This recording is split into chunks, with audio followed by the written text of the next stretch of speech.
पढ़ने वाले हैं नैनो टेक्नोलॉजी।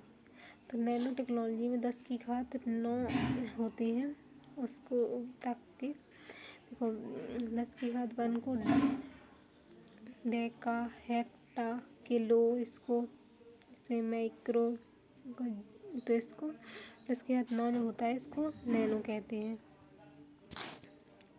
इसको नहीं 10 की घात -9 को इसे नैनो कहते हैं। नैनो टेक्नोलॉजी पढ़ रहे हैं। नैनो से तात्पर्य अति सूक्ष्म संरचनाओं से है जिनका आकार 10 की घात -9 मीटर होता है। नैनो एक ग्रीक शब्द है जिसका शाब्दिक अर्थ होता है सूक्ष्म या छोटा।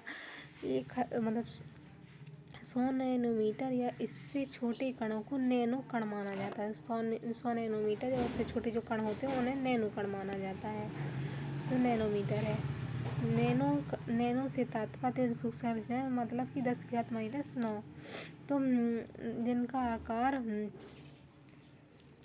10 की घात -9 मीटर तक होता है। नैनो आकार 100 नैनोमीटर या उससे छोटे कण माने जाते हैं।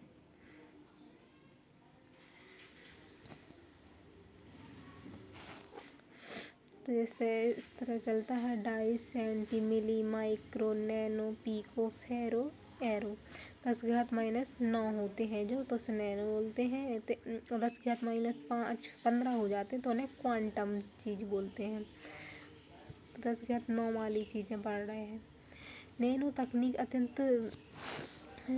तकनीक आधुनिक विज्ञान है जिसमें पदार्थों को नैनोमीटर स्तर यानी 10 की घात -9 मीटर पर नियंत्रित निर्मित और प्रयोग किया जाता है। यह तकनीक परमाणु अणु स्तर पर कार्य करती है तथा पदार्थों के गुणों को अत्यंत सूक्ष्म स्तर पर बदल देती है। तो पदार्थ के जो गुण होते हैं उसको ही बदल देती है। उदाहरण के लिए जिंक धातु के नैनो कण स्तर पर पहुंचने पर पारदर्शी हो जाते हैं। तो जिंक होता है तो जिंक के धातु नैनो कण के स्तर पर पहुंचने पर पारदर्शी हो जाते हैं तो अपने गुणधर्म बदल देते हैं। यानी नैनो तकनीक ऐसी तकनीक जिसके माध्यम से पदार्थ को 1 से 100 नैनोमीटर की आकार में नियंत्रित किया जाता है। उसके भौतिक रासायनिक यांत्रिक और जैविक गुण में परिवर्तन हो जाता है। विशेष कार्यों के लिए उपयोगी और बनाया जा सकता है। तो विशेष कार्यों के लिए फिर उसे उपयोगी बनाया जा सकता है। नैनो प्रौद्योगिकी केवल छोटे आयाम पर काम करना नहीं बल्कि नैनो स्केल पर काम करना है।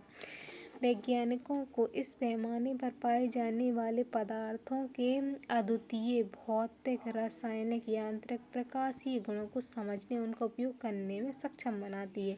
कितने कण जो होते हैं तो वो किस तरह से काम करते हैं तो उनके अद्वितीय भौतिक रासायनिक यांत्रिक गुण जो होते हैं उनको समझने में सक्षम बनाती है तकनीक। तो मापदंड क्या है कि 1 से 100 नैनोमीटर के बीच होते हैं। इनका स्तर परमाणु अणु और सूक्ष्म कण की तरह होता है। इनका उद्देश्य पदार्थों के गुणों को नियंत्रित करके उन्हें अधिक दक्ष टिकाऊ और प्रभावी बनाना है। अनुप्रयोग के चिकित्सा इलेक्ट्रॉनिक्स पर्यावरण चिकित्सा में इलेक्ट्रॉन में पर्यावरण में ऊर्जा कृषि रक्षा आदि क्षेत्र में भी काम करते हैं। नैनो पदार्थों का महत्व। तो नैनो जो पदार्थ होते हैं उनका क्या महत्व है। नैनो पदार्थों का महत्व है सापेक्ष पृष्ठ क्षेत्रफल में उनका पृष्ठ क्षेत्रफल बढ़ जाता है। क्वांटम प्रभाव। मानव शरीर की अधिकतम संरचनाएं नैनो प्रकार की हैं। सापेक्ष पृष्ठ क्षेत्रफल। सापेक्ष पृष्ठ क्षेत्रफल से तात्पर्य सतह आयतन अनुपात से है यानी उसकी सतह और उसके आयतन बढ़ जाता है। जैसे जैसे पदार्थ को हम छोटा करते हैं हमें उस पदार्थ की नई विशेषताओं का पता चलता है। लेकिन पदार्थ की यह नई विशेषताएं नैनो स्केल पर ही प्रदर्शित होती हैं। तो नैनो स्केल पर ये विशेषताएं प्रदर्शित होती हैं। नैनो स्केल पर तल क्षेत्रफल में घनफल यानी आयतन का अनुपात बढ़ जाता है तो उसका क्षेत्रफल बढ़ जाता है जिससे उसके पदार्थ की यांत्रिक ऊष्ण प्रकाश की उत्प्रेरित जैसे भौतिक गुणधर्मों का प्रभाव बदल जाता है। क्वांटम यांत्रिकी प्रभाव। जब हम किसी पदार्थ का आकार कम करते उसे 10 नैनोमीटर या उससे कम तक ला लेते हैं तो उसे पदार्थ का क्वांटम यांत्रिकी प्रभाव सामने आता है। जहाँ परंपरागत भौतिक रसायन शास्त्र के नियम लागू नहीं होते, तो इस छोटे स्तर पर क्या नियम जो विज्ञान के हैं वो लागू नहीं होते। क्वांटम यांत्रिकी प्रभाव के फलस्वरूप पदार्थ के ऑप्टिकल, चुंबकीय और विद्युत विशेषताएं महत्वपूर्ण रूप से बदल जाती हैं। तो पदार्थ की जो चुंबकीय विशेषताएं हैं उनके ऑप्टिकल गुण हैं जो वो बदल जाते हैं। जब लगभग एक से 100 नैनोमीटर के आयामों के साथ कण बनते हैं तो सामग्री के गुण बड़े पैमाने पर लोगों से काफ़ी बदल सकते हैं। यह आकार वह पैमाना है जहाँ क्वांटम प्रभाव यानी कणों के व्यवहार और गुणों को नियंत्रित कर सकते हैं।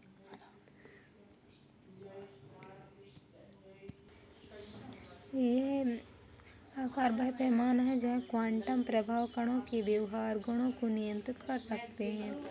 नैनो स्केल के क्वांटम प्रभावों का एक आकर्षक और शक्तिशाली परिणाम गुणों की ट्यूनेबिलिटी को अवधारणा है। कणों के आकार को बदलकर एक वैज्ञानिक सचमुच रुचि के किसी भौतिक गुणों को ठीक कर सकता है। तो कण के आकार को बदलकर एक वैज्ञानिक क्या है सचमुच रुचि के जो गुण होते हैं उनको कर सकता है और भौतिक गुणों को ठीक कर सकता है। नैनो स्केल पर कण के आकार के अनुसार गलनांक, प्रदीप्ति, विद्युत चालकता, चुंबकीय पारगम्यता, तो नैनो कण होते हैं जो उनके आकार पर क्या है उनका गलनांक बदलता है, प्रतिदीप्ति, विद्युत चालकता, चुंबकीय पारगम्यता, रासायनिक प्रतिक्रियाशीलता जैसे गुण बदल सकते हैं। जब 1 से 100 नैनोमीटर के आयामों के साथ कण बनाए जाते हैं तो सामग्री के गुण बड़े पैमाने पर उनके लोगों में काफ़ी बदल सकते हैं। तो सामग्री के जो गुण होते हैं बड़े पैमाने पर उन लोगों से काफ़ी बदल सकते हैं। ये आकार वह पैमाना है जहाँ क्वांटम प्रभाव कणों के गुण नियंत्रित करता है। नैनो स्केल क्वांटम प्रभावों का एक आकर्षक और शक्तिशाली परिणाम गुण की ट्यूनिंग की अवधारणा है। जीव शरीर की अधिकतम संरचना नैनो आकार की है जिनका उपयोग औद्योगिक स्तर पर किया जा सकता है। तो बायोफिल्म है जैसे विशेषताएं बायोफिल्म यानी जैव परत तो नैनो स्तर पर बनती है जी बायोफिल्म सूक्ष्म जीवों से। तो इसका कार्य सतह पर चिपकी हुई सूक्ष्म जीवों की परत है। इसका फिर मुख्य भूमिका है सूक्ष्म जीव सतह पर बढ़ते हैं। इसमें उपयोग अपशिष्ट जल उपचार और दांतों को साफ करने में होता है। इनका प्रयोग प्राकृतिक सतहें पाइप या दांतों पर प्राकृतिक रूप से होती है। गतिशीलता में सतह पर स्थित होती हैं और संरचना प्राकृतिक सूक्ष्म परत जैसी इनकी प्राकृतिक सूक्ष्म परत होती है संरचना में। प्रभावशीलता तो धीमी या अनियंत्रित है, इनकी प्रभावशीलता धीमी होती है। रखरखाव नियंत्रण कठिन है।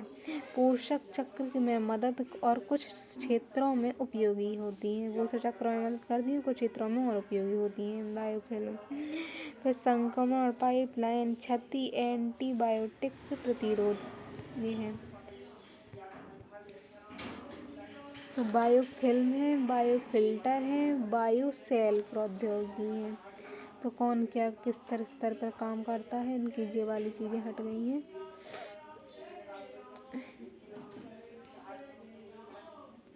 बायोफिल्म, बायोफिल्टर और बायोसेल तो इनकी संरचना है। ये सतह पर चिपकी हुई सूक्ष्म परत होती है और यह प्रणाली जो बायोफिल्म का उपयोग करती है जल वायु शोधन करने के लिए होती है। तो बायोफिल्टर क्या है जल को या वायु को शोधित करने के लिए होती है। इससे बायोफिल्म से पानी या हवा साफ करते हैं। तो बायोफिल्टर होते बायोफिल्म से पानी या हवा साफ कर सकते हैं। मछली पालन, अपशिष्ट जल इनका मतलब उपयोग होता है। एक्वेरियम, सीवेज ट्रीटमेंट, तो बायोफिल्टर है जो वो करता है एक्वेरियम को सीवेज ट्रीटमेंट कर सकता है। इनके माध्यम से पानी हवा गुजरता है, तो बायोफिल्टर होती है तो उसके माध्यम से क्या पानी बस गुजर सकता है और हवा गुजर सकती है। टैंक में स्पंज या बजरी होती है, मध्यम और विश्वसनीय है, तो मध्यम और नियंत्रण क्या होता है इसमें सामान्य होता है। अमोनिया को नाइट्रेट में बदलता है और गंध कम कर देता है। अमोनिया को नाइट्रेट में बदलता है और गंध को कम करता है। सीमित क्षमता और नियमित रख रखाव की आवश्यकता होती है। सीमित क्षमता होती है, नियमित रख रखाव की आवश्यकता होती है। तो ये इसके लाभ है और इसकी हानियाँ भी हैं। तो प्रभावशीलता की सामान्य होती है। अब है बायोसेल। बायोसेल क्या है? बायोसेल प्रौद्योगिकी प्लास्टिक सेल द्वारा बायोफिल्म बढ़ाने वाली तकनीक है। तो प्लास्टिक सेल्स द्वारा क्या है? बायोफिल्म जो है तो बायोफिल्म बढ़ाने की तकनीक है। तैरते सेल्स मीडिया से सफाई बेहतर करते हैं।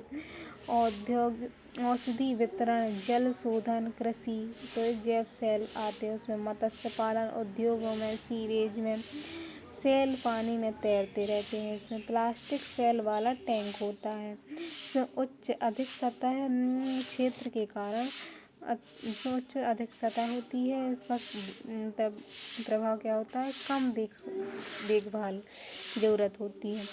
लक्ष्य इसका लाभ है कि लाभ डिलीवरी और न्यूनतम दुष्प्रभाव होता है। लाभ अच्छा होता है और न्यूनतम दुष्प्रभाव होता है। जटिल निर्माण और लागत अधिक होती है। हानि क्या है? जटिल निर्माण है और लागत अधिक है इसकी। तो ये बायो सेल है। तो इस तरह है इनकी प्लास्टिक सेल्स द्वारा बायो फिल्म बनाने की तकनीक में गति की भूमिका क्या है? तो सेल पर होती है।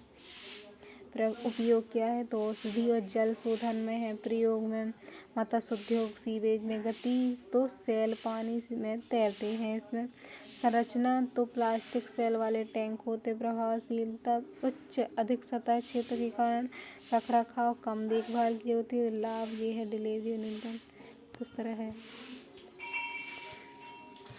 जैव परत जो है, जैव परत अक्सर इम्प्लांट जैसे कृत्रिम घुटने, तो जैव परत जो है अक्सर इम्प्लांट जैसे जैव घुटने, कैथर स्टेज जैसे मेडिकल उपकरणों पर बन जाती है। तो जैव परतें मेडिकल उपकरणों पर बन जाती है और संक्रमण का कारण बन सकती है। बायोफिल्म सूक्ष्म जीवों जैसे बैक्टीरिया, फंगस, शैवाल का एक संगठन होता है जो किसी सतह पर चिपककर चिपचिपी संरचना सूक्ष्म सुरक्षात्मक परत बनाती है। यह परत आमतौर पर पॉलीसेकेराइड प्रोटीन और डीएनए से बनी होती है। पॉलीसेकेराइड प्रोटीन से और डीएनए से बनी होती है, जिससे एक्स ट्रांससेलुलर मैट्रिक्स कहते हैं। एक्सट्रासेलुलर मैट्रिक्स कहते हैं। बायोफिल्म में सूक्ष्म जीव एक साथ मिलकर एक जटिल त्रिआयामी संरचना बनाते हैं। तो बायोफिल्म जो होती है, दो बायोफिल्म सूक्ष्म जीव मिलकर एक जटिल त्रिआयामी संरचना बनाते हैं। बायोफिल्म अपशिष्ट जल उपचार, बायोरिमेडिशन और पोषण चक्र में मदद करती है। किंतु चिकित्सा क्षेत्र में यह संक्रमण जैसे दांतों पर जमी पीली परत का कारण बन सकती है। तो चिकित्सा क्षेत्र में दांतों पर पीली परत का कारण भी बन सकती है। औद्योगिक क्षेत्र में यह पाइपलाइनों में रुकावट या उपकरणों को नुकसान पहुंचाते हैं। तो औद्योगिक क्षेत्र में क्या है? पाइपलाइनों में रुकावट भी कर सकती है। यह परत अगर पाइप में बन गई तो रुकावट हो जाती है और नुकसान हो जाता है। भोजन और इसकी सतहों पर बैक्टीरिया की परत बन सकती है, जिससे खाद्य संदूषण, तो भोजन के पदार्थों बनेगा तो खाद्य पदार्थों को दूषित करेगी। बायोफिल्म में मौजूद बैक्टीरिया एंटीबायोटिक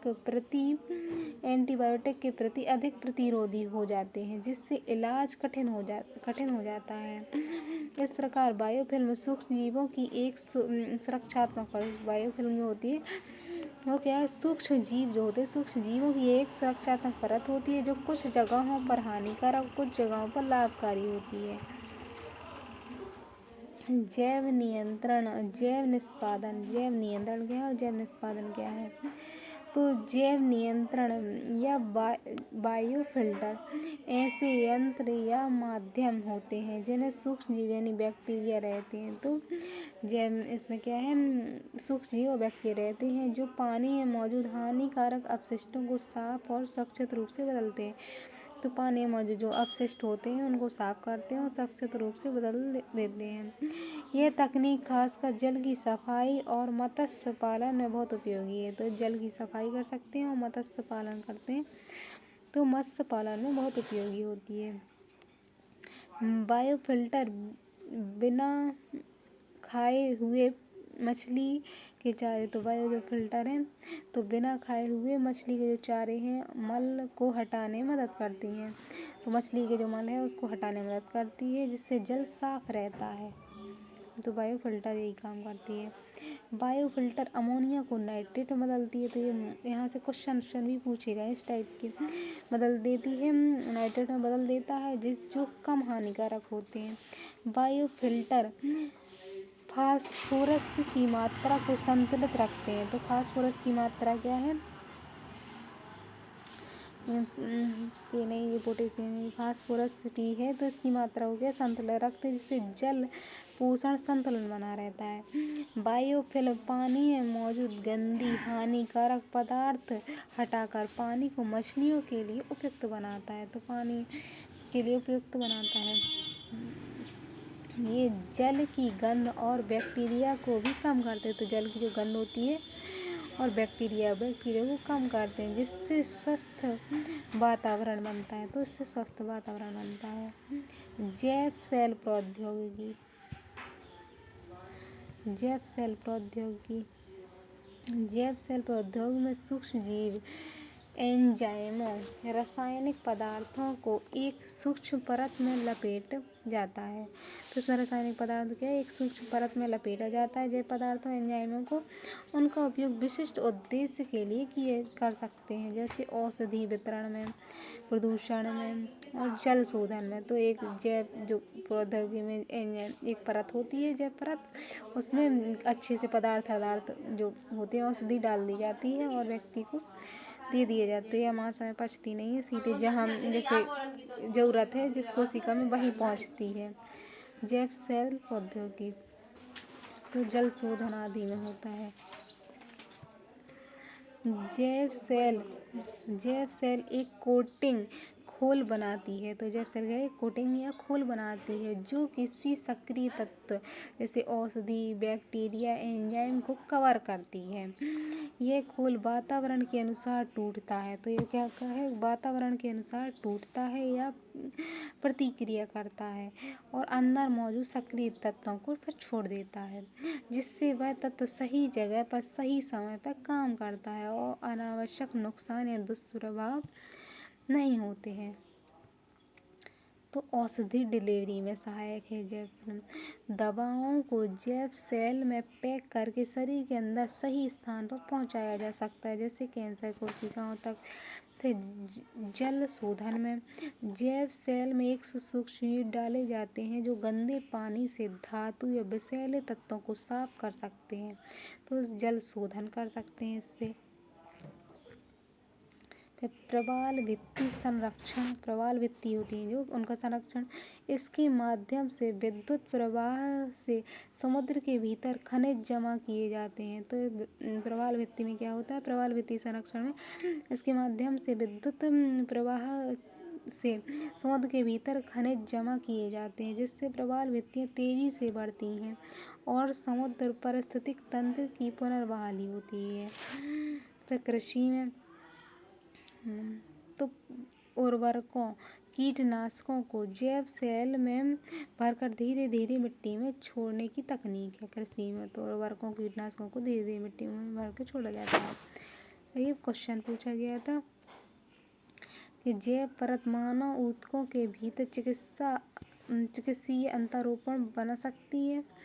फिर जैव पर खाद्य पदार्थों खाद्य प्रसंस्करण सतहों पर बनती है। जैव परत प्रतिजैविक प्रतिरोध दर्शाती है।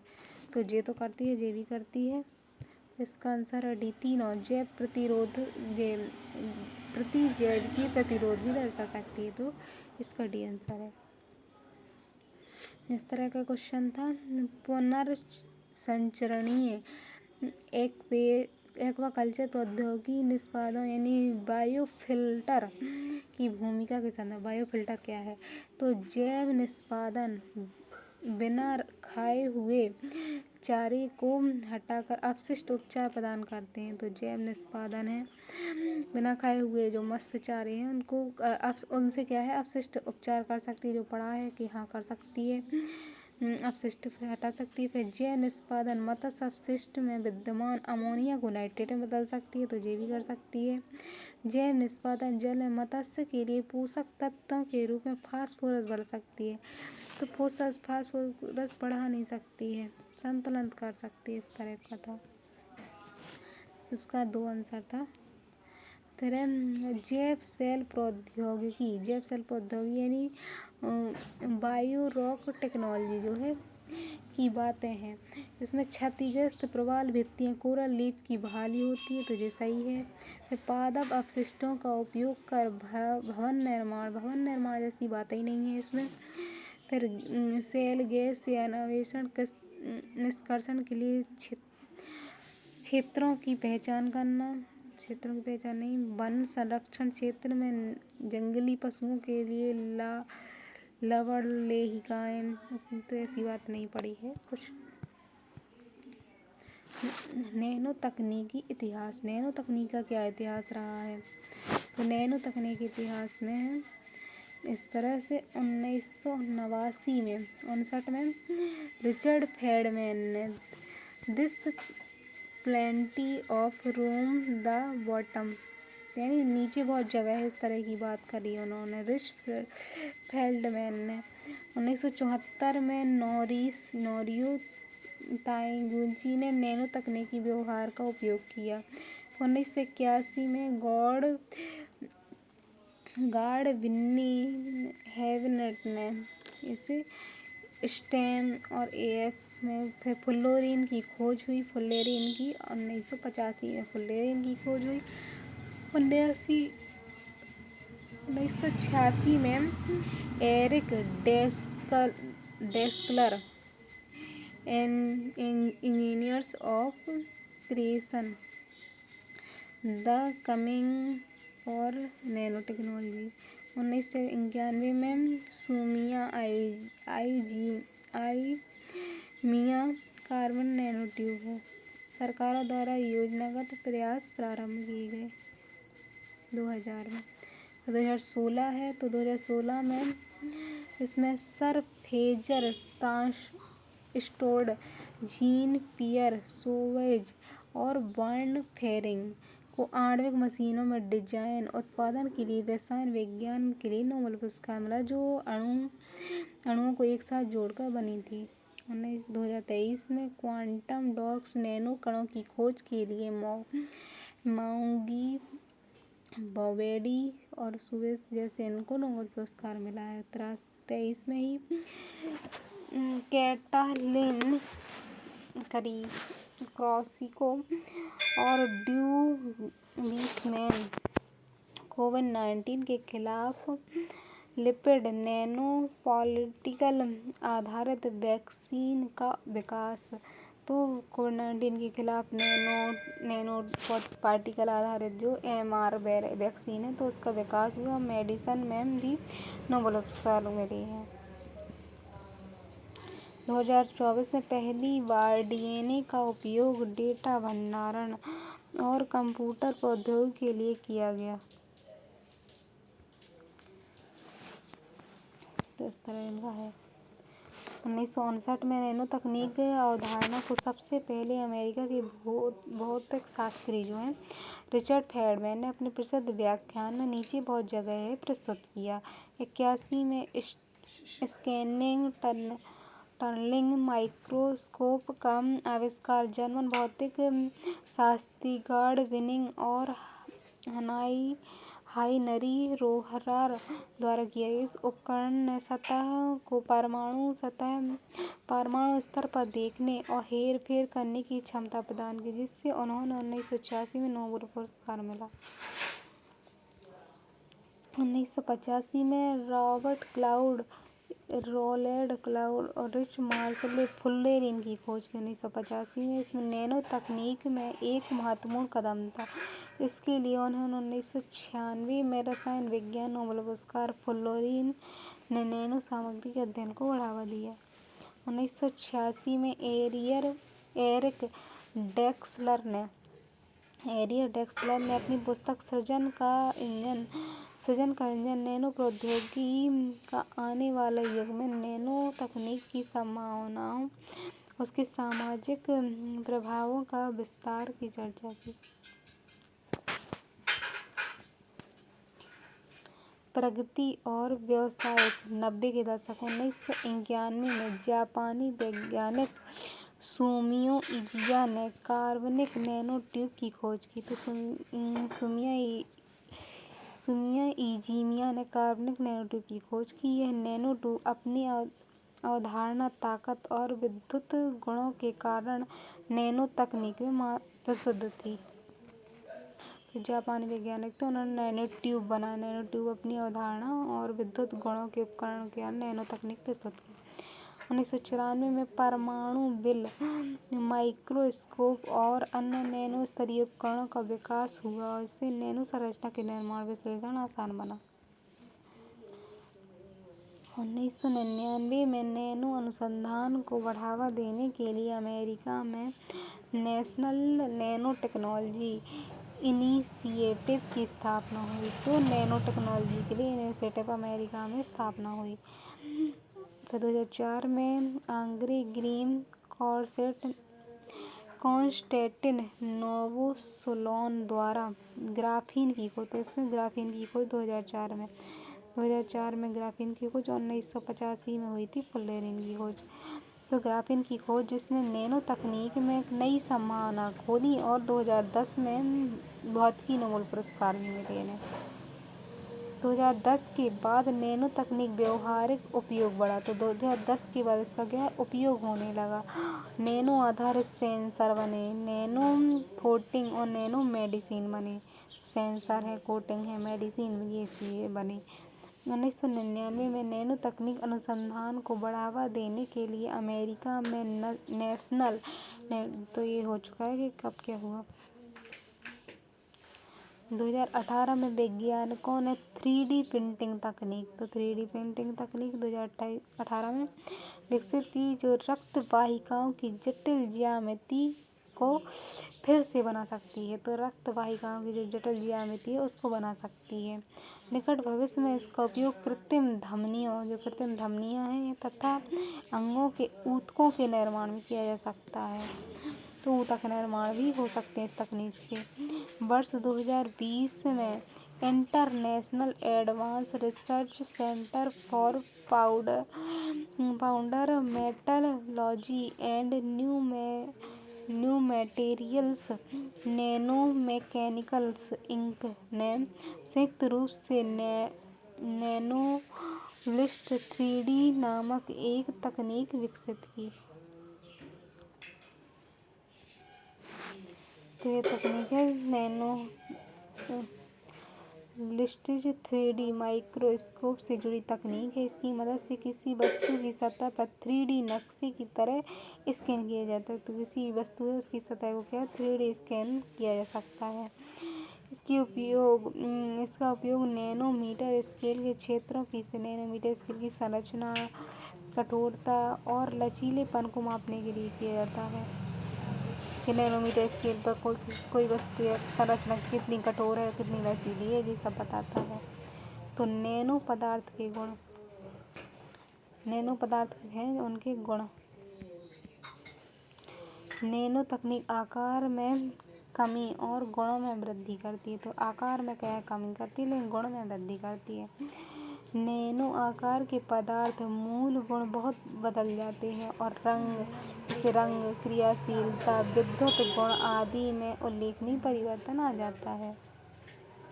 नैनो पदार्थों में कठोर लचीले दोनों गुणों का सामंजस्य पाया जाता है, अर्थात नैनो पदार्थ में जहाँ अत्यंत कठोरता का गुण पाया जाता है।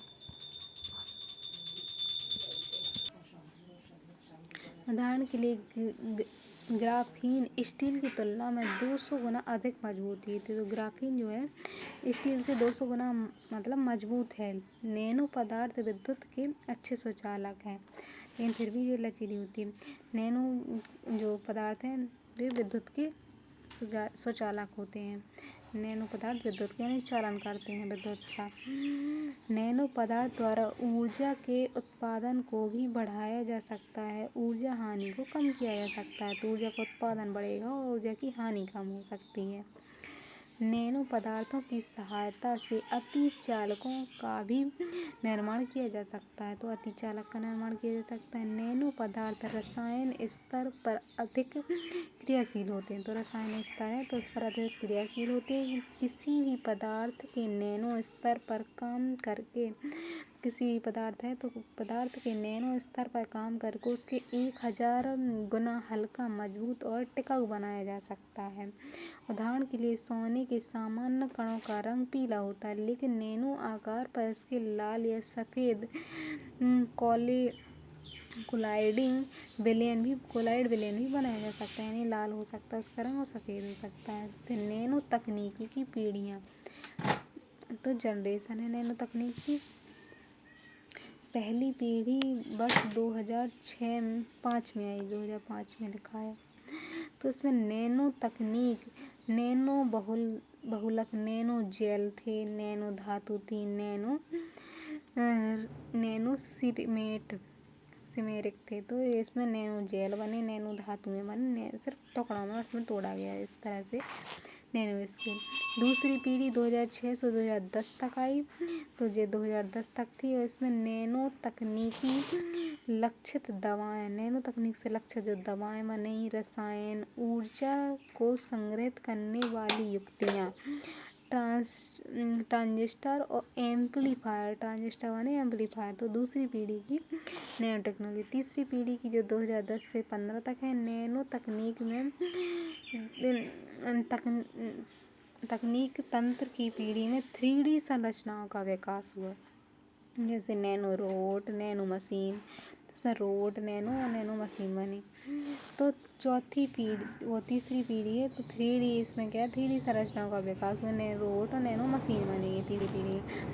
वर्तमान में 2016 से वर्तमान में चौथी पीढ़ी है। इसमें है आणविक नैनो तकनीक, DNA RNA में परिवर्तन हो रहा है, DNA RNA के स्तर की टेक्नोलॉजी बन रही है। नैनो तकनीक की अप्रोच, तो नैनो टेक्नोलॉजी की अप्रोच है, नैनो टेक्नोलॉजी के अप्रोच है कणों को प्राप्त करने के लिए बड़ी संरचना को छोटी संरचना में बदलना। तो नैनो कणों को प्राप्त करने के लिए इसमें बड़ी संरचना से छोटी संरचना में बदलना औद्योगिक उत्पाद महत्वपूर्ण होते हैं। छोटी संरचना को बड़ी संरचना, टॉप टू बॉटम है और ये बॉटम टू अप्रोच है। जो छोटी संरचना को बड़ी संरचना में बदलना स्वास्थ्य क्षेत्र में महत्वपूर्ण RNA DNA अणुओं को निर्माण होता है। तो बॉटम टू अप्रोच में RNA DNA जैसे अणुओं का निर्माण हो जाता है। नैनो उत्पाद, नैनो प्रोडक्ट्स, नैनो उत्पाद क्या है? ये फुलेरीन या कार्बन की संरचना है। तो फुलेरीन या कार्बन की संरचना है, तो कार्बन का अपरूप है। संरचना एक फुटबॉल की तरह होती है। तो कार्बन या फुलेरीन की जो संरचना है वो एक फुटबॉल की तरह होती है। फुलेरीन के अणु में 60-70 या अधिक कार्बन परमाणु होते हैं, 60-70 अधिक कार्बन परमाणु होते हैं। तो C60 सर्वाधिक स्थायी फुलेरीन है। C60 क्या है? C60 सर्वाधिक स्थायी फुलेरीन है, जिसे बकमिस्टर फुलेरीन भी कहते हैं। बकमिस्टर फुलेरीन कहते हैं C60 को।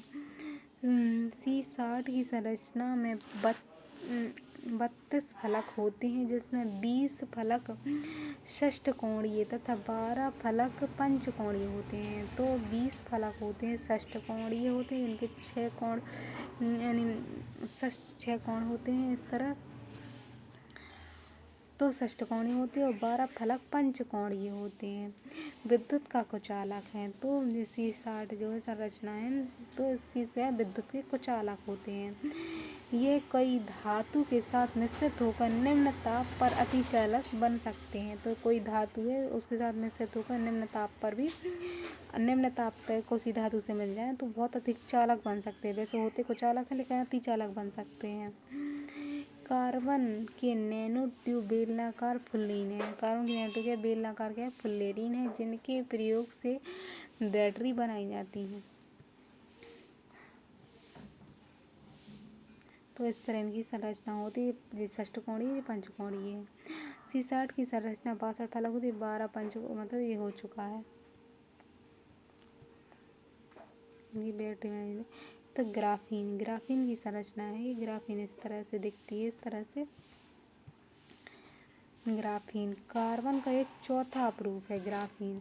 तो ग्राफीन जो है ये चौथा अपरूप है। कार्बन की पतली संरचना है। मोटाई 135 नैनोमीटर है। विद्युत चालक होते हैं जिसके कारण टच स्क्रीन मोबाइल का उपयोग तो टच स्क्रीन जो मोबाइल होते हैं और मोबाइल के उपयोग होता है इनका ग्राफीन का। ग्राफीन में कार्बन के अणु एक दूसरे से अत्यधिक निकट होते हैं। तो कार्बन के जो अणु होते हैं वो एक दूसरे से अत्यधिक निकट होते हैं जिसके कारण किसी पदार्थ पर इनकी कोटिंग करने पर वह पदार्थ कई वर्षों तक सुरक्षित रहता है। तो वह पदार्थ सुरक्षित रहता है इनकी कोटिंग। ग्राफीन दुनिया का सबसे पतला पदार्थ है जिसका कठोरता सूचकांक अभी तक पदार्थों में सबसे अधिक है। तो इनका कठोरता सूचकांक अधिक है ग्राफीन का।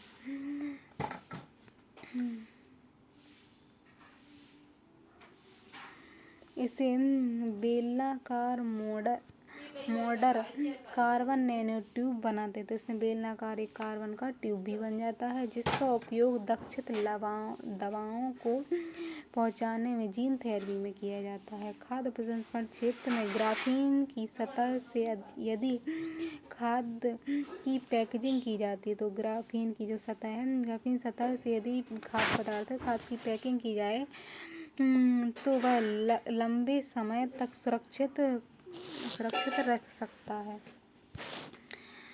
रक्षा कार्यों में हथियारों पर इसकी कोटिंग से रेडिएशन से बचा जा सकता है। हाल ही में ग्राफीन से निर्मित वाटर फिल्टर बनाकर समुद्र के पानी में स्वच्छ किया जा सकता है। वाटर फिल्टर बनाकर समुद्र के पानी को स्वच्छ किया जा सकता है। देश का पहला ग्राफीन नवाचार केंद्र देश का पहला ग्राफीन नवाचार केंद्र है। 2022 में केरल में देश में पहले ग्राफीन नवाचार केंद्र की स्थापना हुई। तो देश के पहले ग्राफीन नवाचार केंद्र की स्थापना हुई केरल में। ग्राफीन के लिए पहला अनुसंधान और विकास केंद्र ग्राफीन के लिए पहला अनुसंधान और विकास केंद्र बना। टाटा स्टील इस केंद्र के लिए औद्योगिक भागीदार है। ग्राफीन नवाचार केंद्र। तब ग्राफीन के संबंध में क्वेश्चन है कि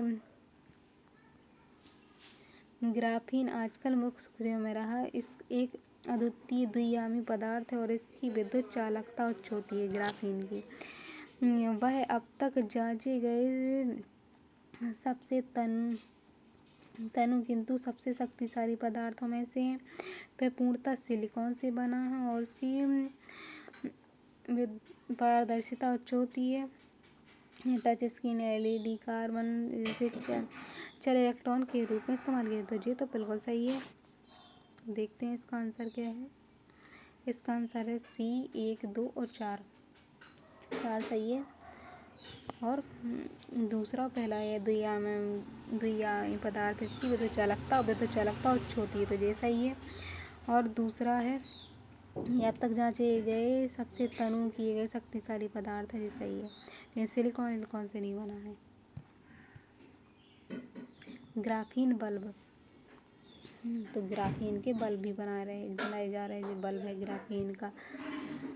तो बल्ब में रोशनी के लिए फिलामेंट के तार का तार पर ग्राफीन का उपयोग किया है। फिलामेंट के तार के तौर पर अब क्या है, ग्राफीन का उपयोग किया जाता है। परमाणु के आकार वाले इस बल्ब में इतना प्रकाश उत्पन्न होता है कि इसे बिना किसी सूक्ष्मदर्शी की सहायता से सामान्य आंखों से देखा जा सकता है।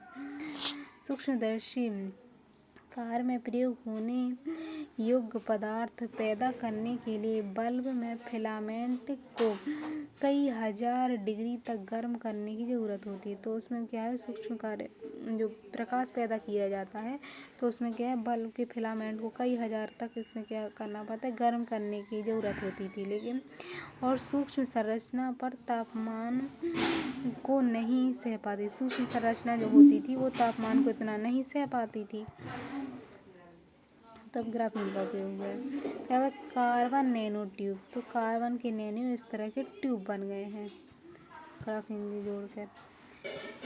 तो बेलनाकार खोखले फाइबर होते हैं, बेलनाकार होते हैं, खोखले फाइबर होते हैं, जिन्हें शुद्ध ग्रेफाइट यानी कार्बन का एक हेक्सोगोनल जाली की एक शीट होती है।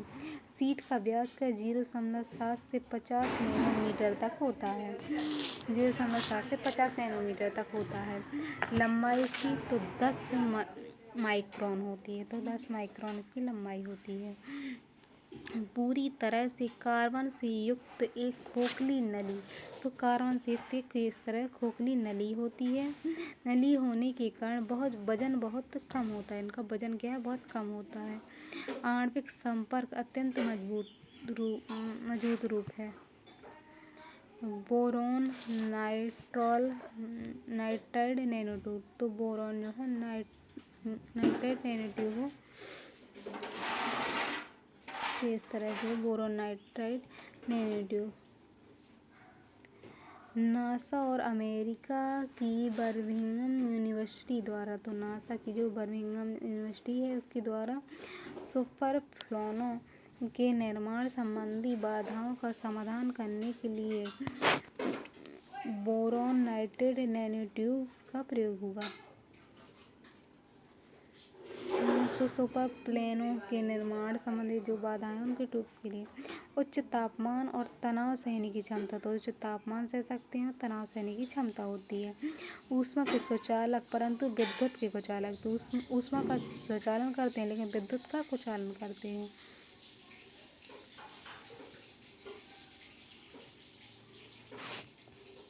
विमानों में मजबूती के लिए कार्बन ट्यूब का प्रयोग होता है। तो कार्बन ट्यूब के बारे में यहाँ बात थी कि ऊष्मा के सुचालक होते हैं लेकिन विद्युत के कुचालक होते हैं, विद्युत का चालन नहीं करते हैं।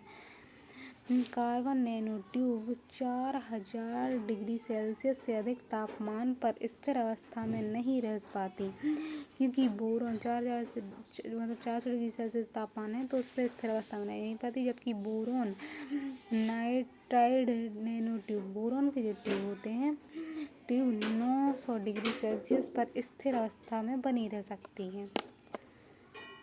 तो कार्बन के ट्यूब नहीं रह सकते हैं, बोरोन के रह सकते हैं। कार्बन नैनो ट्यूब की तुलना में काफ़ी हल्की होती है। तो कार्बन की ट्यूब की तुलना में जो बोरोन वाली हल्की होती है। उत्कृष्ट ऊष्मीयता रासायनिक स्थिरता के कारण बोरोन नाइट्राइड, तो बोरोन जो नाइट्राइड का उपयोग उच्च तापीय उपकरण बनाने में किया जा सकता है। तो बोरोन के जो है उनका उच्च तापीय उपकरण बनाने में किया है। इनका उपयोग नैनो टेक्नोलॉजी में किया है। तो जिनका उपयोग नैनो टेक्नोलॉजी में किया जाता है जा रहा है। बोरोन नाइट्राइड बोरोन और नाइट्रोजन का ऊष्मीय और रसायन प्रतिरोधी यौगिक है। नाइट्राइड के अपरूपों में सर्वाधिक स्थिर और मुलायम क्वांटम डॉट्स होते हैं जो इस तरह से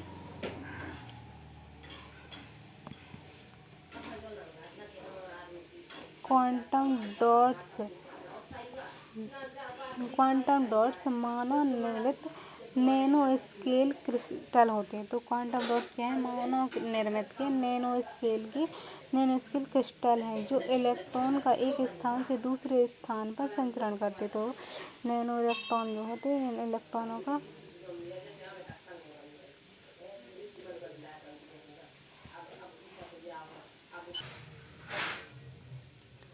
तो एक स्थान से दूसरे स्थान पर संचरण कर सकते हैं। तो क्वांटम डॉट्स मानव निर्मित नैनोस्केल क्रिस्टल है जो इलेक्ट्रॉन का एक स्थान से दूसरे स्थान पर संचरण करते हैं। क्वांटम डॉट्स कृत्रिम नैनो संरचना है। क्वांटम डॉट्स क्या है? नैनो संरचना है। जब परावैंगनी प्रकाश इन अर्धचालक नैनो कणों से टकराते हैं, तो परावैंगनी की जो प्रकाश है वो अर्धचालक नैनो कणों से टकराते हैं तो उनके द्वारा विभिन्न रंगों का प्रकाश उत्सर्जन किया जाता है। क्वांटम डॉट्स का उपयोग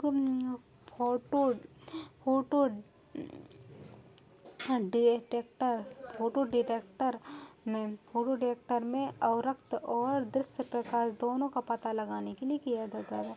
तो फोटो प्रकाश का पता लगाने और अवरक्त और प्रकाश के पता लगाने के लिए किया जाता है। क्वांटम डॉट्स एक अणु के स्तर पर ये कोशिकीय प्रक्रियाओं का अध्ययन करने में सक्षम होते। तो एक अणु के स्तर पर कोशिका की कैसी संरचनाएं अध्ययन करने में सक्षम है, जैसे कैंसर जैसे रोगों के निदान। तो कैंसर है तो कैंसर रोगों के निदान उपचार में सहायक है क्वांटम डॉट्स के संश्लेषण के दौरान इसके कुछ महत्वपूर्ण गुणों को पुनः प्राप्त करना चुनौतीपूर्ण है, लेकिन क्वांटम डॉट्स की जो स्तर है उसके स्तर पर के बाद इसके गुण जो होते हैं उसे पुनः प्राप्त करना चुनौतीपूर्ण होता है।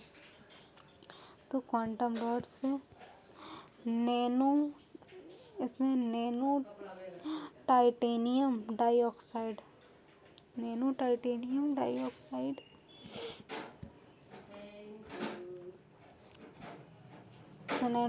डाइऑक्साइड में इसमें यूवी किरणों को अवशोषित करने के साथ ही प्रकाश के प्रकीर्णन को घटाने की क्षमता होती है। इसी कारण ये पारदर्शी होते हैं। तो इसमें क्या था? नैनो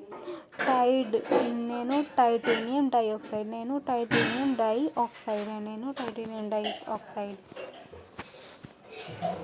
तो उसमें ये सहायक है। यूवी विकिरण है जो उनको अवशोषित करने के साथ ही प्रकाश के प्रकीर्णन को घटाने में सक्षम है और इसी कारण ये पारदर्शी होते हैं। इसका उपयोग सनस्क्रीन और जैसे उत्पादों में सनस्क्रीन में किया जा रहा है। तो नैनो टाइटेनियम डाइऑक्साइड डाइपेंटा और coding food adhesive cosmetic plastic और सोलर सेल इत्यादि में उपयोग होता है। तो सोलर सेल में उपयोग होता है। Food adhesive cosmetic plastic solar cells आदि में किया जाता है। भारतीय प्रौद्योगिकी संस्थान जोधपुर द्वारा पहली बार नैनो टाइटेनियम डाइऑक्साइड को लैब में तैयार करने में सफल हुआ। तो जोधपुर संस्थान है जो नैनो टाइटेनियम डाइऑक्साइड को लैब में तैयार किया गया। नैनो टाइटेनियम डाइऑक्साइड था, नैनो जिंक ऑक्साइड है। तो नैनो टाइटेनियम डाइऑक्साइड जैसे ही गुण होते हैं इनके। इसका उपयोग भी पारदर्शी यूवी विकिरणें होती हैं, यूवी फिल्टर और कोटिंग इत्यादि में किया जाता है। सोलर प्रकाश उत्प्रेरक में भी उपयोग होता है। नैनो स्तर के तारों छड़ों आदि में उपयोग होता है। तो नैनो स्तर के तार हैं छड़ बनाने में नैनो जिंक ऑक्साइड उपयोग होता है। हाइड्रोजेल नैनो स्तर पे हाइड्रोजेल बनते हैं।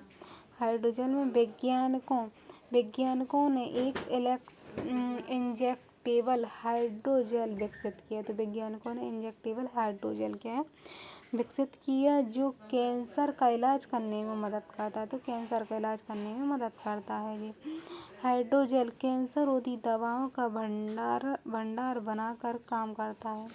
तो हाइड्रोजेल कैंसर रोधी जो दवाएं हैं उनका भंडार बनकर काम करता है, सिर्फ कैंसर रोधी कोशिकाओं का निशाना बनाता है, जिससे स्वस्थ कोशिकाएं सुरक्षित रहती हैं और दुष्प्रभाव कम होता है।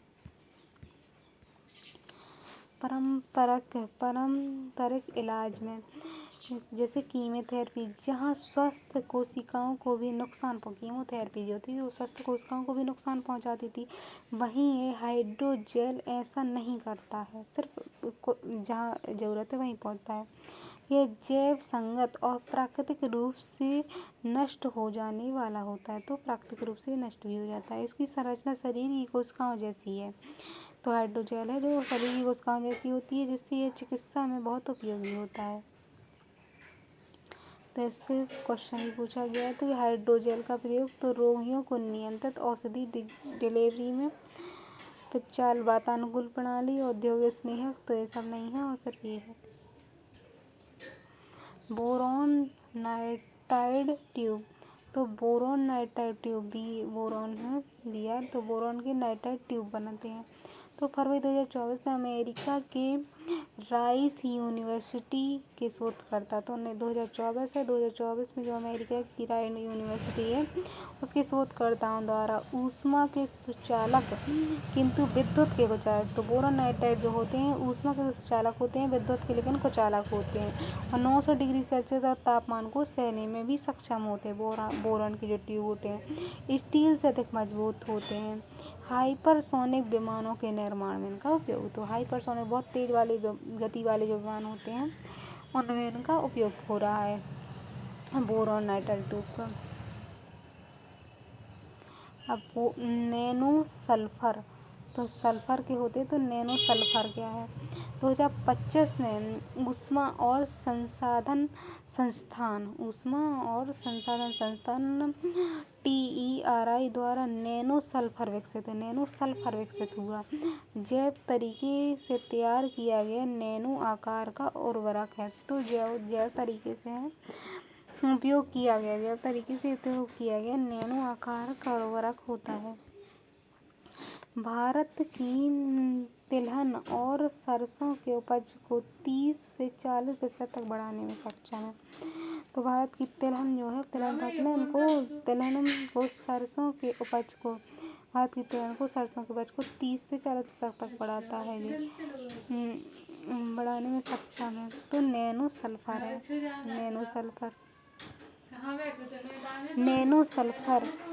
सल्फर कम मात्रा में अधिक प्रभावी है, तो नैनो सल्फर कम मात्रा में और अधिक प्रभावी, लंबे समय तक प्रभावी, बार बार छिड़काव की आवश्यकता नहीं है, सल्फर की कमी को दूर करने में दक्ष हैं। सल्फर की जो है कमी को क्या करते हैं, दूर कर देते हैं, जैसे सरसों जैसी फसल के लिए आवश्यक होते हैं। तो पौधों में सल्फर की कमी तो उसको दूर करते हैं।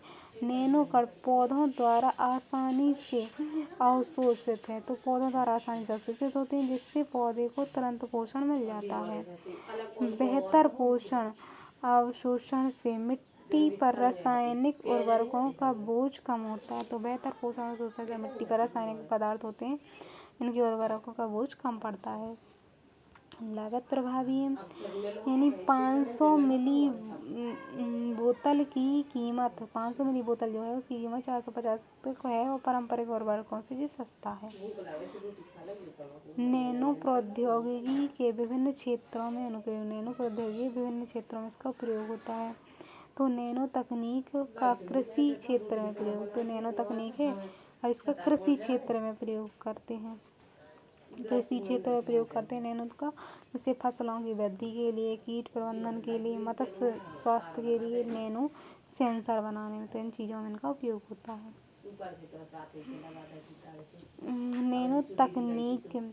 नैनो तकनीकी कृषि में क्रांतिकारी बदलाव ला रही है, जिससे उत्पादकता, संसाधन क्षमता और खाद्य सुरक्षा में सुधार हो रहा है। तो नैनो तकनीक है तो इससे उत्पादकता और संसाधन दक्षता, खाद्य सुरक्षा में उपयोग होता है। ये तकनीक फसलों में वृद्धि होती है, इस तकनीक से क्या फसलों में वृद्धि होती है, कीट प्रबंधन और मृदा स्वास्थ्य को बढ़ाने में सहायक है, तो कीटों का प्रबंधन करने में, मृदा के स्वास्थ्य को बढ़ाने में सहायक है। नैनो यूरिया जैसे नैनो क्रोटेड उर्वरक हैं, तो नैनो यूरिया जैसे नैनो क्रोटेड उर्वरक नैनो सल्फर पौधे को पोषक तत्वों की धीमी और स्थिर आपूर्ति प्रदान करते हैं। तो नैनो यूरिया है जो है, नैनो सल्फर है, पोषक तत्व हैं, उनकी पोषक तत्वों की धीमी और स्थिर आपूर्ति बढ़ाते हैं, जिससे पोषक तत्वों की बर्बादी कम होती है और फसल की पैदावार बढ़ती है। नैनो पैमाने के कीटनाशक लक्षित क्षेत्रों पर प्रभावी होते हैं। तो नैनो पैमाने हैं, तो नैनो पैमाने के कीटनाशक जो हैं, कीटनाशक लक्षित क्षेत्रों पर प्रभावी होते हैं।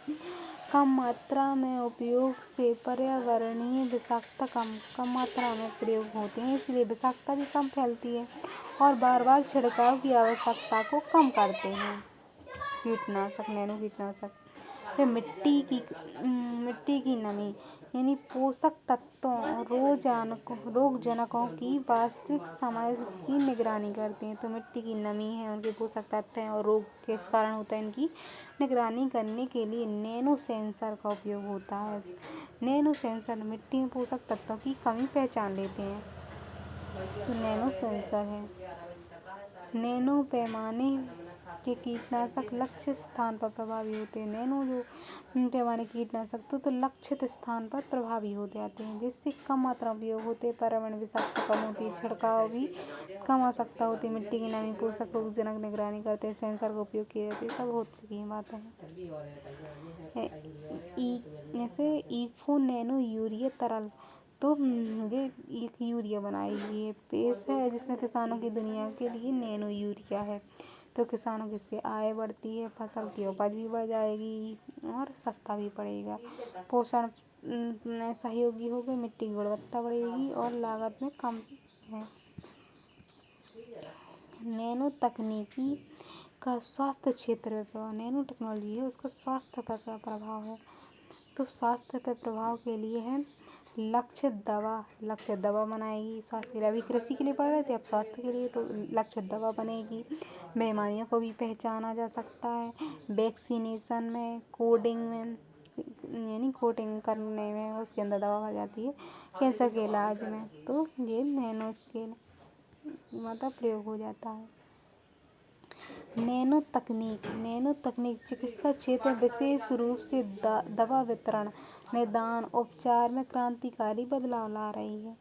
नैनो मिसल का उपयोग कैंसर जैसी बीमारियों में दवाओं को लक्षित कोशिकाओं तक पहुंचाने के लिए किया जाता है। तो लक्षित कोशिकाओं तक, कैंसर कोशिकाएं लक्षित कोशिकाओं तक दवा पहुंचा देती है, नैनो से बनी होती है। तो नैनो मिसल स्तन और फेफड़े जैसे कैंसर के उपचार में प्रभावी है, क्योंकि इसमें रिसाव युक्त रक्तवाहियाँ होती हैं, बहुत पतली रक्तवाहियाँ होती हैं, इनके माध्यम से स्वस्थ कोशिकाओं को नुकसान पहुंचाए बिना ट्यूमर तक पहुंचा दिया जाता है। फिर डॉक्सिल नामक नैनो लिपोसोम दवा कैंसर के उपचार में उपयोगी। तो डॉक्सिल नामक नैनो स्केल की एक दवा है जो कैंसर के उपचार में सहयोगी है। Nano flare carbon nano tube रक्त के प्रवाह में कैंसर कोशिकाओं का पता लगाने में मदद करते हैं। तो कैंसर कोशिकाएं हैं, तो कैंसर कोशिका के पता लगाने में मदद करते हैं ये। फेस मास्क पर नैनो कोटिंग का उपयोग वायरस से सुरक्षा प्रदान करता है। तो फेस मास्क पर नैनो कोटिंग का उपयोग करते हैं, तो ये वायरस से सुरक्षा प्रदान करते हैं, फेस मास्क लगाते हैं। तो फिर नैनो रोबोट्स को रोगग्रस्त कोशिकाओं की मरम्मत के लिए प्रयोग किया जा सकता है, एंटीबॉडी की तरह कार्य करते हैं। तो कोशिकाओं में एंटीबॉडी की तरह नैनो रोबोट्स काम कर सकते हैं। भारतीय वैज्ञानिकों ने नैनो तकनीक का उपयोग कर टाइफाइड का तेजी से पता लगाने वाली किट विकसित की है। टाइफाइड का तेजी से पता लग सके ऐसी किट विकसित की है, जो 3 मिनट में टाइफाइड का पता लगाती है, जैसे हाइड्रोजेल है। नैनो तकनीक का ऑटोमोबाइल के क्षेत्र में प्रयोग। तो ऑटोमोबाइल है, उनके क्षेत्र में इनका क्या प्रयोग है। तो हल्के व मजबूत पुर्जे बनाते हैं ये नैनो ऑटोमोबाइल में। बेहतर ईंधन की क्षमता बनाते हैं, मजबूत पुर्जे बनाते हैं, बेहतर ईंधन क्षमता है। और खरोंच व यूवी प्रतिरोधी कोटिंग करते हैं। विषमकरण करने में स्नेहक के रूप में। टायर में तापमान और उत्सर्जन की निगरानी हेतु नैनो सेंसर।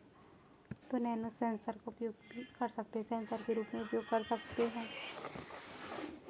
तो नैनो तकनीक जो है, नैनो तकनीक ऑटोमोबाइल उद्योग में वाहनों की दक्षता, स्थायित्व, पर्यावरणीय प्रभाव को बेहतर बनाने में योगदान देती है। नैनो आधारित पॉलीमर कार्बन नैनोट्यूब का उपयोग वाहनों के पुर्जों को हल्का मजबूत बनाने में होता है, जिससे ईंधन की दक्षता बढ़ जाती है। फिर खरोंच प्रतिरोधी यानी यूवी प्रतिरोधी नैनो कोटिंग वाहनों की सतह को क्या है, टिकाऊ बनाती है। तो खरोंच प्रतिरोधी के रूप में काम करते हैं। नैनो तकनीक ऑटोमोबाइल उद्योग के वाहनों की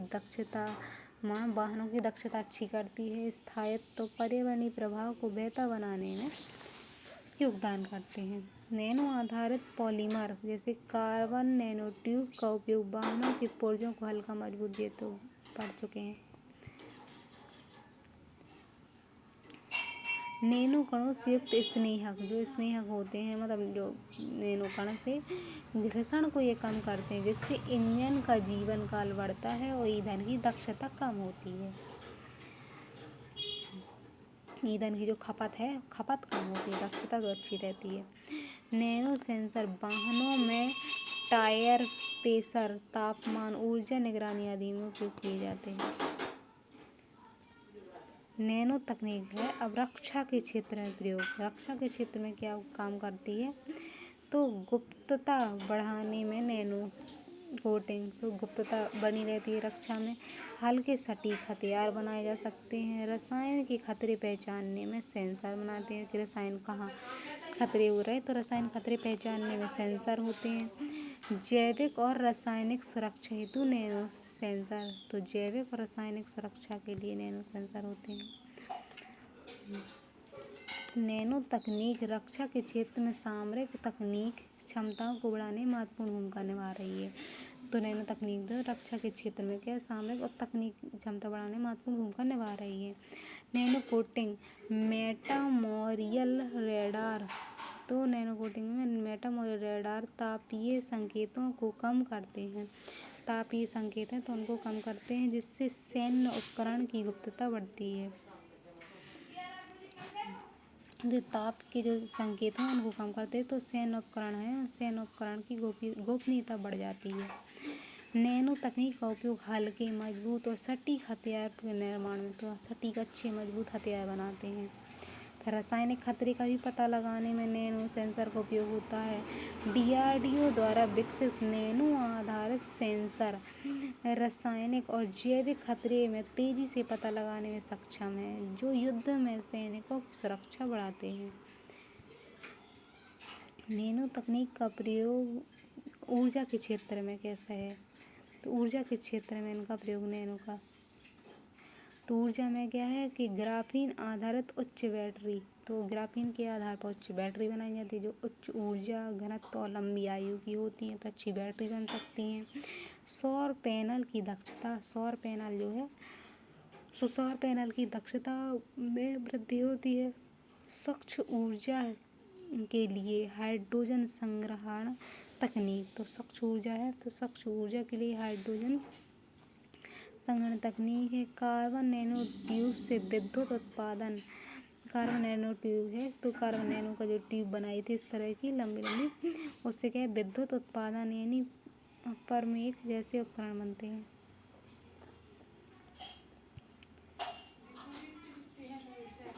नैनो तकनीक ऊर्जा उत्पादन, भंडारण दक्षता में सुधार में महत्वपूर्ण है, तो ऊर्जा की उत्पादन करती है, भंडारण दक्षता में सुधार करती है। ऊर्जा क्षेत्र में नैनो ग्राफीन आधारित बैटरी, तो ग्राफीन के आधार पर जो बैटरी बनती हैं। सौर पैनल दक्षता में वृद्धि, हाइड्रोजन संग्रहण तकनीक इस क्षेत्र में उपलब्धि है। नैनो इंजीनियर्ड बैटरी उच्च ऊर्जा घनत्व और लंबी आयु प्रदान करती है, तो नैनो इंजीनियर जो बैटरियाँ बनती हैं, इसमें उच्च ऊर्जा की घनत्व होता है और लंबी आयु तक ये चलती हैं। नैनो सामग्री सौर पैनल की दक्षता, सौर पैनल जो बनते हैं नैनो से, वो उसकी दक्षता अच्छी होती है, जिससे सौर ऊर्जा का उत्पादन होता है। तो सोडियम ऑक्साइड नैनो कण, सोडियम सेरियम, सोडियम नहीं है, सेरियम ऑक्साइड नैनो कण ईंधन की दक्षता बढ़ाते हैं। तो सेरियम ऑक्साइड जो कण होते हैं वो ऊर्जा की दक्षता बढ़ाते हैं। हालांकि इनके पर्यावरणीय प्रभाव पर ध्यान देना आवश्यक है। कार्बन नैनो ट्यूब, जो कार्बन नैनो ट्यूब बनाई थी उसका क्या है, तरल प्रवाह से विद्युत धारा उत्पन्न कर सकते हैं और जिससे हृदय पेसमेकर के लिए। अब है नैनो तकनीक का पर्यावरण के क्षेत्र में, तो ये पर्यावरण के क्षेत्र में प्रयोग है, तो हर क्षेत्र में प्रयोग देख रहे हैं। तो पर्यावरण के क्षेत्र में प्रयोग किस तरह से कर रही है, तो पर्यावरण में है फिल्ट्रेशन, जैसे नैनो फिल्ट्रेशन जल का शुद्धिकरण में, वायु गुणवत्ता यानी तेल रिसाव नियंत्रण, वायु की गुणवत्ता अच्छी करती है, तेल का रिसाव नियंत्रित करती है, भारी धातुओं रोगजनक हल्के रोगजनक जो हैं उनको हटाने वाले नैनो फिल्टर, तो नैनो को फिल्टर करने में धातु की ऊर्जा कुशल निर्माण हेतु नैनो कंक्रीट और ऊष्मा प्रतिरोधी नैनो कोटिंग, ऊष्मा प्रतिरोधी नैनो कोटिंग करने में। नैनो तकनीक पर्यावरणीय स्थिरता प्रदूषण नियंत्रण में महत्वपूर्ण योगदान देती है। तो नैनो तकनीक है तो प्रदूषण पर्यावरण की स्थिरता और प्रदूषण नियंत्रण में महत्वपूर्ण योगदान देती है। पर्यावरणीय संरक्षण हेतु नैनो फिल्ट्रेशन से जल शुद्धिकरण, नैनो फिल्ट्रेशन में जल शुद्धिकरण, वायु प्रदूषण नियंत्रण, तेल रिसाव रोकने में सहायता ली जा रही है। नैनो उत्पादों का उपयोग पर्यावरण जोखिम को कम करने में हो रहा है। नैनो आधारित फिल्टर जल शुद्धिकरण प्रभावी, नैनो आधारित जल शुद्धिकरण प्रणाली भारी धातुओं और रोगजनकों को हटाने में सक्षम है। तो नैनो आधारित जल शुद्धिकरण प्रणाली में भारी धातुओं और रोगजनकों को हटाने में सक्षम है, जिससे स्वच्छ पेयजल उपलब्ध होता है। तो इसमें स्वच्छ पेयजल उपलब्ध हो सकता है। नैनो सामग्री कंक्रीट को मजबूत और टिकाऊ बनाती है, जिससे निर्माण में ऊर्जा की खपत कम होती है। तो निर्माण में क्या है, ऊर्जा की खपत इसमें कम होती है। नैनो कोटिंग इमारतों, नैनो कोटिंग की जो इमारतें हैं वाहनों में ऊष्मा प्रतिरोधी सामग्री के रूप में उपयोग की जाती है। तो नैनो कोटिंग ऊष्मा प्रतिरोधी सामग्री के रूप में उपयोग की जाती है, जैसे बायो फिल्टर, बायो सेल प्रौद्योगिकी, तो बायो फिल्टर करता है बायो सेल प्रौद्योगिकी, नैनो बल्ब में सहायक है। हरित नैनो प्रौद्योगिकी, हरित नैनो प्रौद्योगिकी यानी ग्रीन नैनो टेक्नोलॉजी, हरित नैनो प्रौद्योगिकी में नैनो तकनीक वह क्षेत्र है जो पर्यावरण स्थिरता न्यूनतम पर्यावरणीय प्रभाव केंद्रित है। तो इसमें न्यूनतम पर्यावरणीय प्रभाव केंद्रित होता है।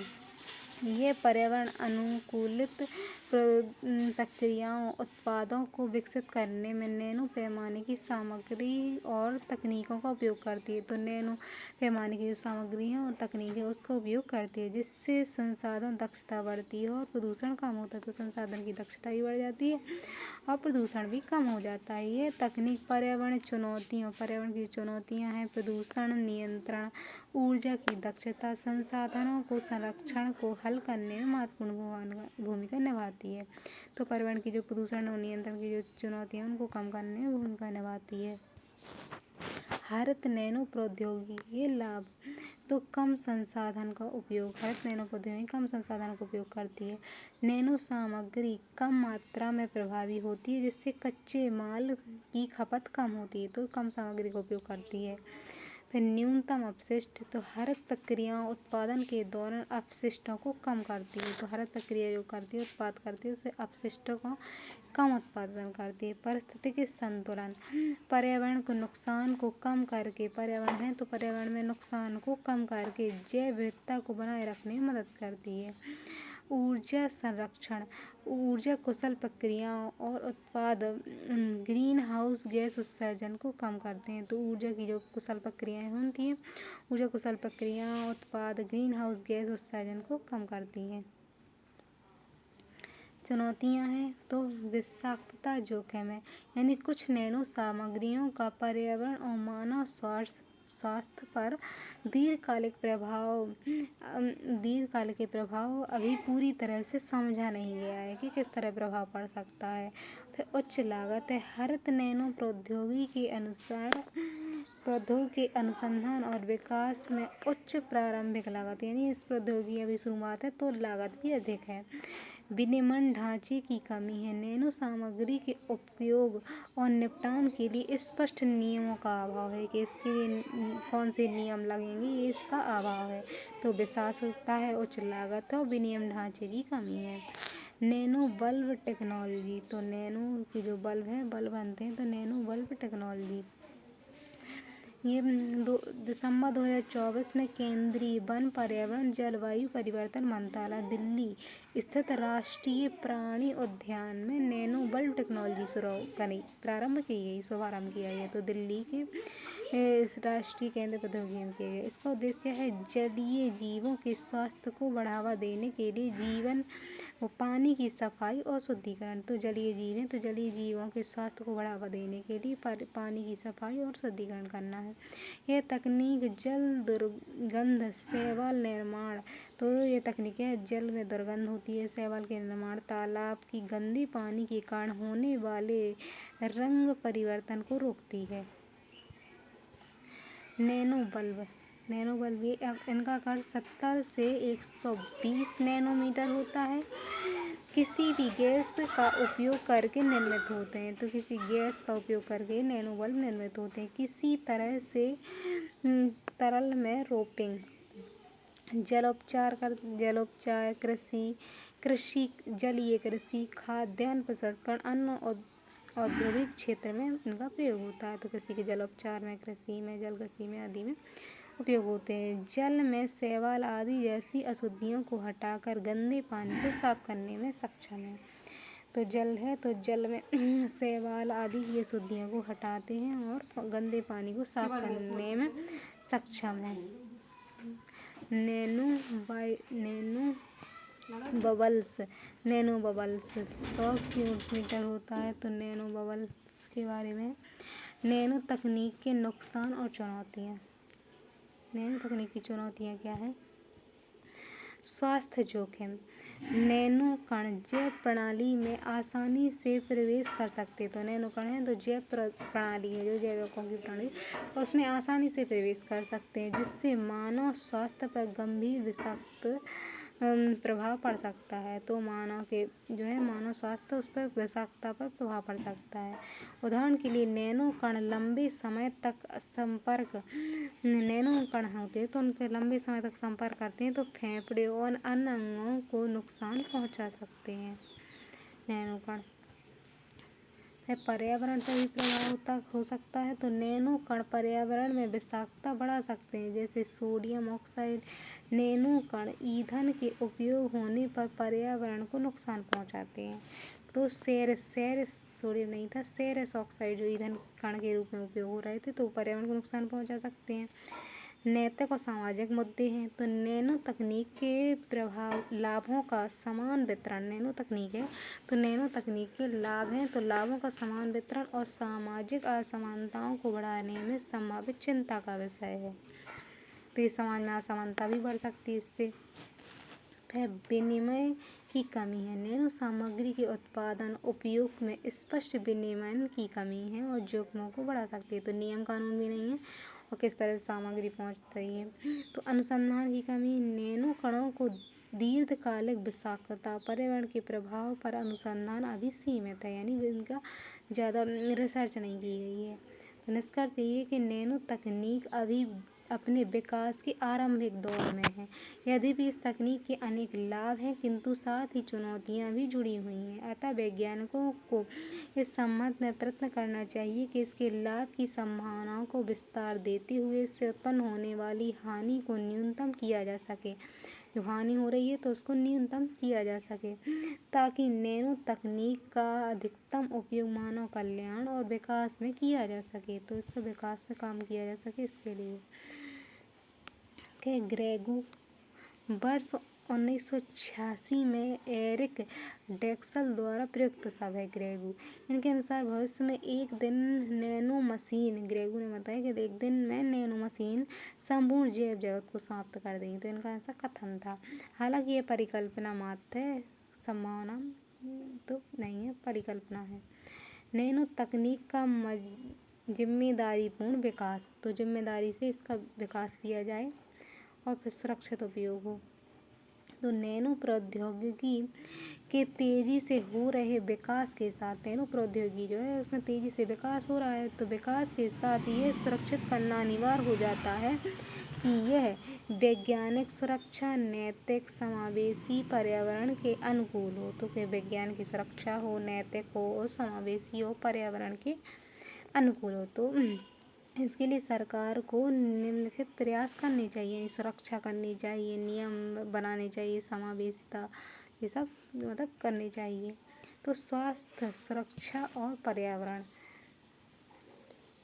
नैनो पार्टिकल्स जो होते हैं, नैनो कण, ये मनुष्य और पारिस्थितिक तंत्र पर संभावित प्रभाव का अध्ययन किया जाना चाहिए कि नैनो कण किस तरह से प्रभावित करते हैं। फिर जोखिम का मूल्यांकन करना चाहिए, निगरानी, नियंत्रण प्रणाली विकसित करनी चाहिए। तो मूल्यांकन हो और नियंत्रण भी हो। कार्यस्थलों, उपभोक्ताओं, उत्पादों, पर्यावरण में सुरक्षा सुनिश्चित करने के लिए नियमों का विकास किया जाना चाहिए। तो पर्यावरण में सुरक्षा उपयोग करनी चाहिए। स्वास्थ्य, सुरक्षा और पर्यावरण, तो नैनो पार्टिकल मनुष्य और पारिस्थितिक तंत्र पर संभावित प्रभाव का अध्ययन किया जाना चाहिए। तो नैनो पार्टिकल्स हैं तो उससे क्या है, मनुष्य और पारस्परिक तंत्र है जो उसमें संभावित प्रभाव क्या पड़ते हैं, तो प्रभावों का भी अध्ययन किया जाना चाहिए। जोखिम मूल्यांकन, तो निगरानी और नियंत्रण की प्रणाली विकसित की जानी चाहिए। तो इसमें क्या, निगरानी करनी चाहिए और नियंत्रण करना चाहिए, इसकी प्रणाली विकसित हो, जोखिम का मूल्यांकन हो। यही सब तो पढ़ चुके। कार्यस्थल पर उपयोग, उपभोक्ता, उत्पाद, पर्यावरण में सुरक्षा सुनिश्चित करने के लिए नियम का विकास किया जाना चाहिए। तो कार्यस्थल पे उपयोग जो उत्पाद हो रहे हैं तो उसका सुनिश्चित हो जाना चाहिए कि कैसे उपयोग हो।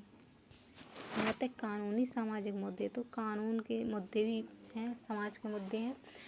तो क्या नैतिक, कानूनी, क्या नैनो तकनीक जो है समाज में समानता बढ़ा सकती है, नहीं समानता लाएगी, या फिर असमानता तो असमानता बढ़ा सकती है।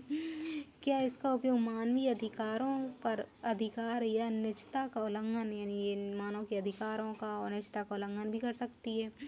क्या पारंपरिक रोजगार प्रभावित हो सकते हैं, पहले से जो रोजगार चले आ रहे हैं उनका भी प्रभाव करेगी, तो ये नुकसान हो सकते हैं। फिर शिक्षा और जागरूकता, छात्रों, वैज्ञानिकों, आम जनता को नैनो प्रौद्योगिकी के बारे में जानकारी दी जानी चाहिए। स्कूलों, विद्यालयों, मीडिया के माध्यम से शिक्षण संवादों को बढ़ावा दिया जाना चाहिए। तो शिक्षण मतलब हर जगह इसके बारे में जागरूकता हो। उद्योगों और नवाचार को बढ़ावा, यानी उत्तरदायी नवाचार को प्रोत्साहन दिया जाना है। उत्तरदायी नवाचार है, नई नई चीज़ें, उनको प्रोत्साहन दिया जाना चाहिए ताकि नैनो प्रौद्योगिकी का उपयोग व्यावसायिक और सामाजिक और वैज्ञानिक विकास में किया जा सके। तो अलग अलग चीज़ों में इसका उपयोग हो, सो इसको प्रोत्साहन देना चाहिए। उद्योग को यह समझा दिया जाना चाहिए कि केवल मुनाफे से आगे बढ़कर सामाजिक जिम्मेदारी भी जरूरी है। कौन समझता है लेकिन ये बातें। भारत में नैनो प्रौद्योगिकी के विकास क्रम की उपलब्धियां क्या हैं, तो क्या विकास किया है अब तक, उसकी क्या उपलब्धियां हैं। तो पिछले 2 दशकों में नैनो प्रौद्योगिकी के अनुसंधान विकास में उल्लेखनीय प्रगति हुई है। तो 2 दशक में हो गए हैं, तो वृद्धि हुई है, जिससे सरकारी पहलों, अनुसंधान संस्थानों, अंतर्राष्ट्रीय सहयोग के माध्यम से समर्थन मिला है। तो भारत में नैनो तकनीक अनुसंधान 2000 के दशक में गति पकड़ने लगा। तो नैनो तकनीक से 2000 के दशक में इसने गति पकड़ी, यानी काम किया। 2007 में भारत सरकार ने नैनो मिशन शुरू किया था। 2007 में नैनो मिशन शुरू किया, जिसका उद्देश्य नैनो तकनीक के अनुसंधान और अनुप्रयोग को बढ़ावा देना है। तो इसका उद्देश्य नैनो तकनीक में अनुसंधान करना, उपयोग करना और बढ़ावा देना है। भारतीय वैज्ञानिकों ने नैनो मेडिसिन, तो इन्होंने क्या किया, नैनो मेडिसिन बनाई, जल के शुद्धिकरण, ऊर्जा क्षेत्र में महत्वपूर्ण योगदान भी दिए हैं। नैनो विज्ञान प्रौद्योगिकी पहल NCTI विज्ञान प्रौद्योगिकी विभाग, तो विज्ञान और प्रौद्योगिकी विभाग ने वर्ष 2001 में नैनो विज्ञान प्रौद्योगिकी पहल NCTI शुरू की, जिसमें 60 करोड़ रुपए की प्रारंभिक फंडिंग के साथ 7 करोड़ रुपए जो है प्रारंभिक दी गए फंडिंग के साथ नैनो सामग्री, दवा वितरण, जीन लक्ष्यीकरण, तो जो नैनो सामग्री है उसकी दवा का वितरण और जीन को लक्ष्यीकरण जैसे क्षेत्रों पर ध्यान केंद्रित किया गया है। इस पहल में बुनियादी ढांचे के विकास और अनुसंधान को प्रोत्साहन दिया गया है। बुनियादी ढांचे का विकास, अनुसंधान को प्रोत्साहन। फिर नैनो विज्ञान प्रौद्योगिकी मिशन 2007 में आया, एक अम्ब्रेला कार्यक्रम है। नैनो प्रौद्योगिकी मिशन क्या है, अम्ब्रेला कार्यक्रम, यानी इसके अध्यक्ष CN राव, तो CN राव। विज्ञान प्रौद्योगिकी विभाग नैनो मिशन को लागू करने की नोडल एजेंसी, तो विज्ञान प्रौद्योगिकी विभाग इसको नैनो मिशन को लागू करती है। नैनो प्रौद्योगिकी में अनुसंधान और विकास को बढ़ावा देना। मिशन के लक्ष्य हैं बुनियादी अनुसंधान, तो इसमें क्या है, बुनियादी अनुसंधान करना, प्रयोगशाला का निर्माण करना, कुशल मानव संसाधन, अंतर्राष्ट्रीय में सहयोग, नैनो विज्ञान प्रौद्योगिकी अनुसंधान के लिए बुनियादी ढांचे का विकास करना। तो नैनो प्रौद्योगिकी के क्षेत्र में कार्य करने वाले वैज्ञानिक अथवा संस्थाओं को वित्तीय प्रोत्साहन प्रदान किया जाए, तो वैज्ञानिकों को, संस्थाओं को वित्तीय प्रोत्साहन दिया जाए। सार्वजनिक और निजी भागीदारी के माध्यम से औद्योगिक क्षेत्रों को शामिल किया जाए, तो सार्वजनिक और निजी भागीदारी हो जिसमें उद्योग क्षेत्र इसमें शामिल हों।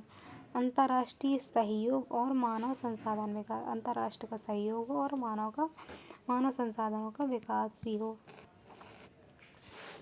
परिणाम क्या है, भारतवर्ष 2013 में नैनो तकनीक में सर्वाधिक पेपर प्रकाशित करने वाले देशों की सूची में 30 स्थान पर था। नैनो तकनीक है तो उसमें परिणाम पेश किए हैं, जैसे नई दवाएं, सोने के नैनो कण बनाए, नई दवाएं बनाई, पानी का फिल्टर किया और नैनो झिल्ली बनाई, खाद्य पदार्थों को सर्दी में बचाने के लिए नैनो चांदी की झिल्ली, नैनो उर्वरकों, इन सब का इन्होंने विकास किया। 2013 के बाद अधिक खर्च आया, जिससे भारत सरकार ने नैनो तकनीकी विकास कम कर दिया और वर्तमान सरकार उन्हीं नैनो उत्पादों का विश्लेषण ध्यान दे रही है जिनकी आर्थिक दक्षता बहुत ही बेहतर है, जिनकी दक्षता आर्थिक क्षेत्र में बेहतर है, उन्हीं में उस पर ध्यान दे रही है। 2018 में वैज्ञानिकों ने एक 3D प्रिंटिंग तकनीक विकसित की जो रक्त कोशिकाओं, तो एक 3D प्रिंटिंग भी इन्होंने विकसित की, 3D प्रिंटिंग तकनीक जिसमें रक्त वाहिकाओं की जटिल ज्यामिति को फिर से बना सकती हैं। तो एक परियोजना IMP-RINT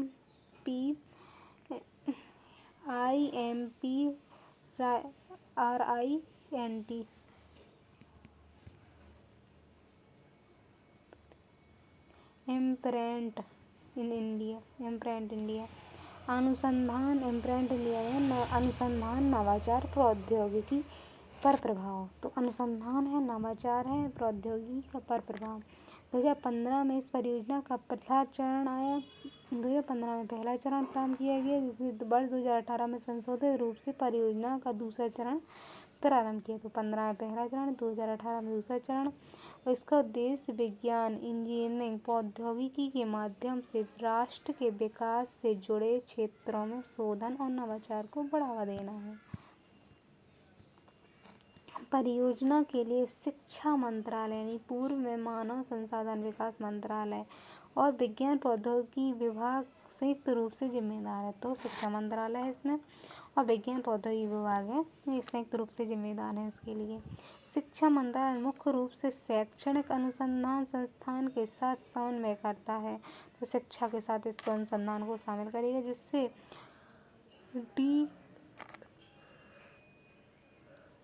DST तकनीक वैज्ञानिक सहायता प्रदान करता है।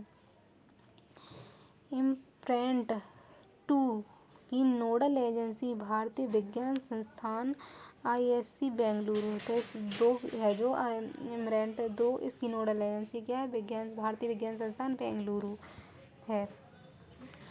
तो परियोजना के लिए शिक्षा मंत्रालय और विज्ञान प्रौद्योगिकी सब हो चुका है, इसलिए बेंगलुरु इसकी नोडल एजेंसी है। तो उद्देश्य क्या है? तो विज्ञान को प्रौद्योगिकी के माध्यम से व्यवहारिक रूप से लागू करना। तो ज्ञान को प्रौद्योगिकी के माध्यम से व्यवहारिक रूप से लागू करना, अर्थात ज्ञान का प्रौद्योगिकी के माध्यम से अधिकतम लाभ उठाना। भारत सरकार ने 27 मंत्रालय इम्प्रिंट 2 के भागीदार बने हुए हैं। तो 27 मंत्रालय इसके इम्प्रिंट 2 के भागीदार हैं। उद्योग समर्थन वाली परियोजनाओं, तो उद्योग को जो समर्थन देती हैं, तो उद्योग समर्थन वाली परियोजनाओं को प्राथमिकता दी जाएगी। तो इन परियोजनाओं का उद्देश्य क्या है? सामाजिक चुनौतियों का समाधान, समाज में चुनौतियाँ उनका समाधान करना है। स्वदेशी प्रौद्योगिकी विकास करना, मानव संसाधन को विकसित करना। तो समाज में चुनौतियों का समाधान में है उनके स्वास्थ्य, ऊर्जा, जल, पर्यावरण रक्षा, बुनियादी ढांचे जैसे क्षेत्रों में भारत की प्रमुख चुनौतियों के लिए तकनीक समाधान। ये सुरक्षा, स्वास्थ्य है, ऊर्जा है, जल, पर्यावरण है, बुनियादी ढांचे, इन सब में तकनीक विकसित की जाए। फिर स्वदेशी प्रौद्योगिकी यानी विदेशी प्रौद्योगिकी पर निर्भरता कम करना और आत्मनिर्भर भारत के लक्ष्य को बढ़ावा देना है। फिर मानव संसाधन के रूप में तो जैव प्रौद्योगिकी, कृत्रिम बुद्धिमत्ता जैसे उभरते क्षेत्रों में मानव संसाधन विकास करना है। परियोजना के 10 लक्ष्य में डोमेन अनुसंधान, राष्ट्र की विकास, स्वास्थ्य, ऊर्जा, जल, पर्यावरण रक्षा, उन्नत सामग्री, सूचना संचार प्रौद्योगिकी, निर्माण, नैनो प्रौद्योगिकी और शिक्षा में अनुसंधान परियोजनाओं को वित्त पोषित करना है। 2030 तक भारत को तकनीकी रूप से आत्मनिर्भर और वैश्विक नवाचार केंद्र बनाने में योगदान देना है।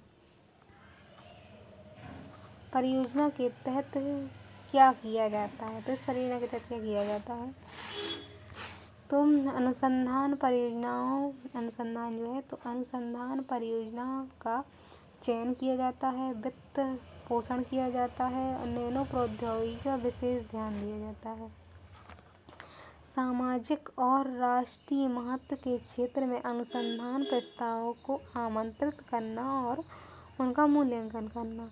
समाज है तो सामाजिक और राष्ट्रीय महत्व के जो क्षेत्र हैं उनके लिए अनुसंधान करना, अनुसंधान प्रस्ताव आमंत्रित करना और मूल्यांकन करना है। वित्त पोषण में चयनित परियोजनाओं को वित्तीय सहायता, चयनित परियोजना है उनको वित्तीय सहायता प्रदान करना, जिसमें लगभग 50 उद्योग और 50 सरकार द्वारा वहन किया जाएगा। तो वित्त पोषण करना है। नैनो प्रौद्योगिकी से संबंधित परियोजनाओं को प्राथमिकता देना है।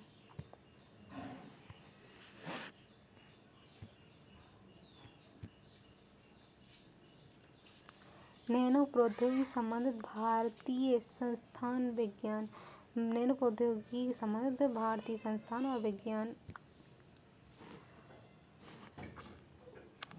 नैनो प्रौद्योगिकी एवं विज्ञान अनुसंधान केंद्र, नैनो प्रौद्योगिकी विज्ञान अनुसंधान केंद्र है। तो प्रौद्योगिकी विज्ञान अनुसंधान केंद्र है, इसका मुख्यालय मुंबई में है। केंद्रीय विज्ञान प्रौद्योगिकी मंत्रालय के विज्ञान विभाग के तहत है। तो केंद्र का जो विज्ञान प्रौद्योगिकी मंत्रालय उसके विभाग विज्ञान प्रौद्योगिकी विभाग के अंतर्गत है। इसका कार्य नैनो प्रौद्योगिकी क्षेत्र में अनुसंधान करना है। उद्देश्य यानी नैनो प्रौद्योगिकी अनुसंधान को व्यावसायिक बनाने के लिए समन्वित उद्योग भागीदारी की पहचान करना है। तो व्यावसायिक लाभ हो, व्यावसायिक बनाने के लिए उद्योगों भागीदारी की पहचान करना है। नैनो प्रौद्योगिकी के क्षेत्र में कार्यरत अन्य एजेंसियों, संस्थानों, राष्ट्रीय प्रयोगशाला उद्योगों के साथ संपर्क बनाना है। तो नैनो विज्ञान प्रौद्योगिकी संस्थान, नैनो जो प्रौद्योगिकी संस्थान है, नैनो प्रौद्योगिकी संस्थान स्थापना 2013 में हुई और मुख्यालय मोहाली में है। केंद्रीय विज्ञान प्रौद्योगिकी मंत्रालय के विज्ञान विभाग के तहत है। इस देश के लाभ के लिए नैनो विज्ञान और प्रौद्योगिकी विकास पहुंच को बढ़ावा देना। भारत नैनो प्रौद्योगिकी केंद्र कहाँ है? तो केंद्र है 2021 में गुवाहाटी। नैनो प्रौद्योगिकी केंद्र कहाँ है? गुवाहाटी में। तो इसके सब केंद्र याद कर ले रहे हैं। प्रौद्योगिकी विज्ञान मंत्रालय के विभाग के अंतर्गत है और भविष्य की चुनौतियों का सामना करना, उद्योगों के साथ अकादमिक साझेदारी को बढ़ावा देना है। नैनो एवं मृदु पदार्थ विज्ञान केंद्र, नैनो मृदु पदार्थ विज्ञान केंद्र है।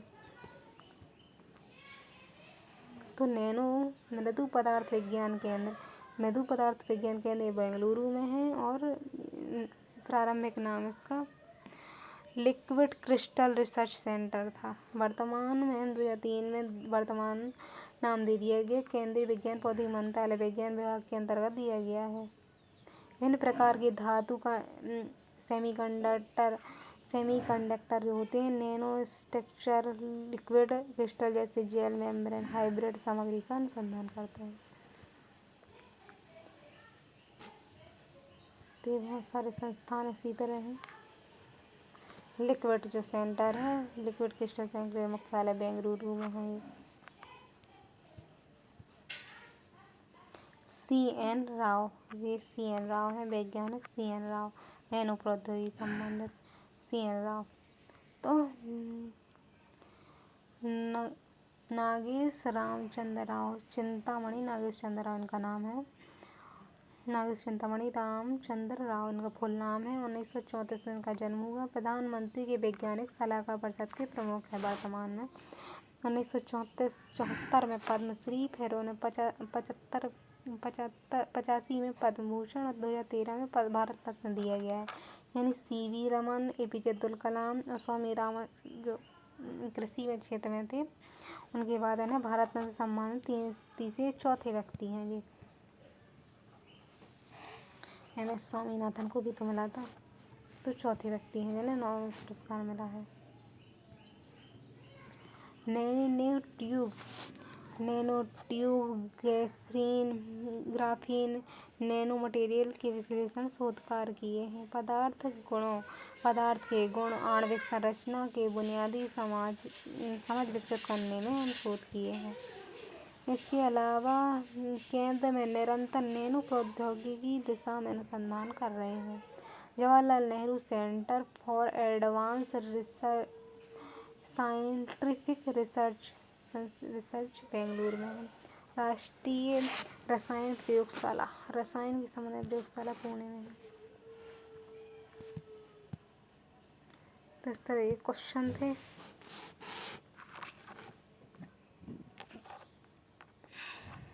कुछ धातु ऑक्साइड के परासूक्ष्म कण प्रधान सामग्री के निर्माण में काम करते हैं। कुछ वाणिज्यिक उत्पाद सूक्ष्म जो पर्यावरण में आ जाते हैं, मनुष्य के लिए असुरक्षित हैं। तो दोनों दूसरा तीसरा सही था,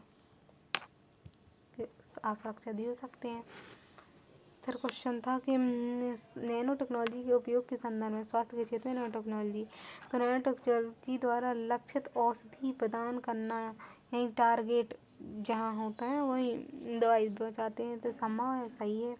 नैनो टेक्नोलॉजी जीन उपचार यानी जीन थेरेपी में भी बड़ा योगदान दे सकते हैं, तो ये भी सही है।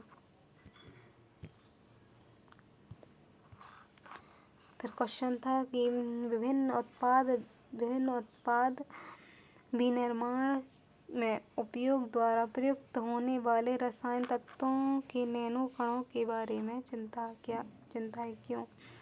तो वे पर्यावरण में संचित हो सकते हैं तथा जल और मृदा को संदूषित कर सकते हैं। तो जल है और मृदा है, उनको दूषित भी कर सकते हैं, ये सही है।